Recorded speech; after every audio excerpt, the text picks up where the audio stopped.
یہ حدیث سنانے لگا ہوں، حدیث ہے، حدیث رسول ہے. جوان خاص کر کے ذرا میری بات پہ توجہ کرے، اور بزرگ خاص کر توجہ کرے جنہوں نے تربیت کرنی ہے. سنے، حضور کی بارگاہ میں ایک نوجوان آیا ہے، یہ سنگ میل ہے حدیث، اس کو یاد رکھنا. عرض کی حضور میں سارے گناہ چھوڑ سکتا ہوں، زنا نہیں چھوڑتا. حضور مجھے زنا کی اجازت ہونی چاہیے. میرے حبیب نے تھپکی دی، بٹھا لیا. میں کہتا ہوں حضور نے گناہگاروں کو معاشرے سے کاٹا نہیں، ان کی تربیت فرمائی ہے، ان کی تربیت فرمائی ہے، ان کو قریب فرمایا. میرے حبیب کریم صلی اللہ علیہ وسلم نے فرمایا ادھر آ بیٹھ جا. بیٹھ گئے. حضور نے فرمایا تو پسند کرتا ہے تیری ماں کے ساتھ کوئی بدکاری کرے؟ حضور نہیں.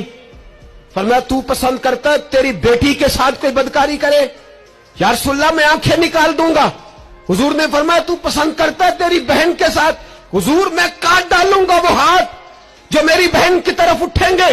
فرمایا تو پسند کرتا ہے کہ تیری خالہ پھپھی ممانی کی طرف کوئی ایسی حرکت کرے؟ حضور میں کاٹ کے رکھ دوں گا ان لوگوں کو جو بات بھی کریں گے.